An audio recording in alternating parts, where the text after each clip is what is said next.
excelsis, in excelsis. Saudari-saudara pecinta rehat yang terkasih, selamat pagi dan salam sehat. Hari ini, Kamis 3 November 2022, kita akan mendengarkan renungan yang akan dibawakan oleh Frater Lambro Siregar. Injil yang akan kita renungkan hari ini diambil dari Injil Lukas bab 15 ayat 1 sampai 10. Mari kita dengarkan bersama. Inilah Injil suci menurut Lukas. Para pemungut cukai dan orang-orang berdosa biasanya datang kepada Yesus untuk mendengarkan Dia. Maka bersungut-sungutlah orang-orang Farisi dan ahli-ahli Taurat, katanya. Ia menerima orang-orang berdosa dan makan bersama-sama dengan mereka. Lalu ia mengatakan perumpamaan ini kepada mereka. Siapakah di antara kamu yang mempunyai 100 ekor domba, dan jikalau ia kehilangan seekor di antaranya, tidak meninggalkan yang 99 ekor di padang gurun, dan pergi mencari yang sesat itu sampai ia menemukannya. Dan kalau ia telah menemukannya, ia meletakkannya di atas bahunya dengan gembira. Dan setibanya di rumah, ia memanggil sahabat-sahabat dan tetangga-tetangganya, serta berkata kepada mereka, "Bersukacitalah bersama-sama dengan aku, sebab dombaku yang hilang itu telah kutemukan." Aku berkata kepadamu, demikian juga akan ada sukacita di surga karena satu orang berdosa yang bertobat, lebih daripada sukacita karena 99 orang benar yang tidak memerlukan pertobatan. Atau perempuan manakah yang mempunyai 10 dirham, dan jika ia kehilangan satu di antaranya, tidak menyalakan pelita dan menyapu rumah serta mencarinya dengan cermat sampai ia menemukannya?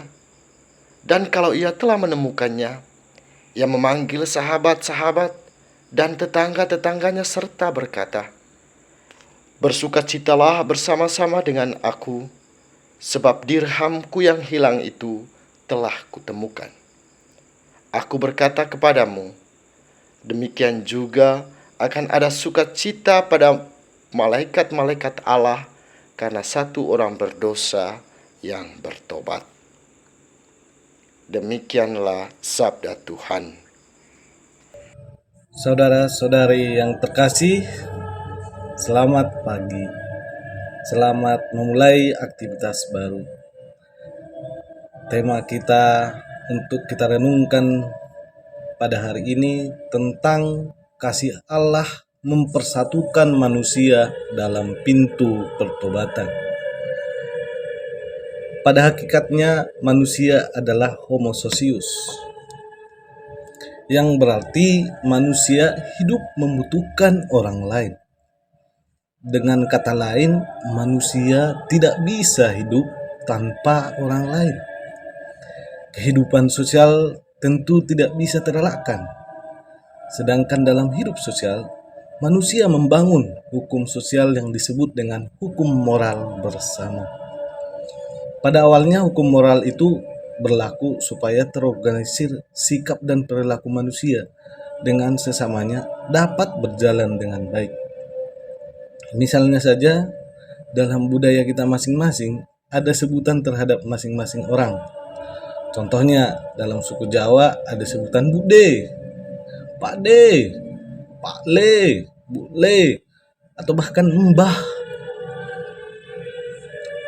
Atau bisa jadi dalam suku China yaitu Akong, Apoh, Cici, Koko.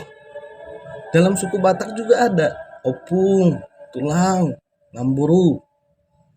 Bahkan masih banyak lagi suku-suku dalam sebutan khusus kepada setiap orang. Sedangkan sebutan itu tentu penting untuk mengatur sikap dan perilaku kita terhadap setiap orang. Dalam keteraturan itu tersebut menunjukkan suatu sikap bahwa manusia terorganisir dengan baik. Akan tetapi, setelah berjalannya hukum dalam jangka waktu, tampaknya sikap dan perilaku manusia terjerembab dengan pikirannya sendiri. Fenomena itu dapat kita temukan yang pada awalnya moral sebagai acuan bagaimana hidup bersama, namun sekaligus dijadikan sebagai penghakiman bagi hidup sesama. Apabila kita membaca Injil hari ini, tampak jelas bagaimana orang-orang Farisi bersungut-sungut kepada Yesus, yang notabene orang-orang Farisi yang selalu mengacu pada hukum Taurat. Sekaligus juga hukum Taurat tersebut dijadikan sebagai acuan penghakiman untuk orang lain.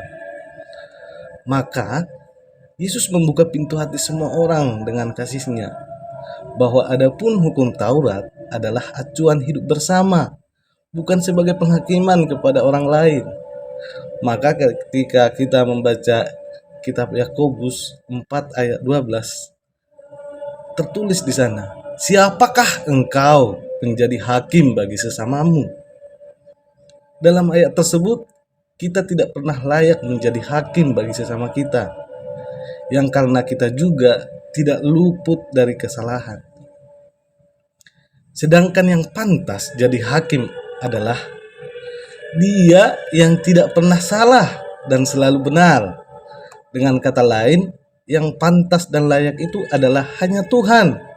Maka saudara-saudari yang terkasih, Allah melalui kasih-Nya selalu terbuka kepada orang-orang yang berdosa yang hendak mau melakukan pertobatan. Sedangkan pertobatan juga adalah cara pemurnian diri untuk mencapai kekudusan. Maka sudah selayaknya kita semua hendaknya melakukan pertobatan sebagai sikap pemurnian diri dan bukan sebaliknya, seperti apa yang dilakukan oleh orang-orang Farisi terhadap pendosa yang menghakimi mereka dan seolah-olah para pendosa hanya pantas menerima penghakiman. Maka saudara-saudari yang terkasih, mari jika kita ingin memperoleh pengudusan, setiap hari, setiap saat kita melakukan pertobatan, bukan semata-mata karena kita selalu berdosa, tetapi melakukan pertobatan untuk pemurnian diri. Dan juga alangkah baiknya jika moral bersama itu dijadikan sebagai acuan, bukan sebagai penghakiman bagi orang lain. Hadirkan kasih, hadirkan pertobatan bagi kita masing-masing. Tuhan Yesus memberkati.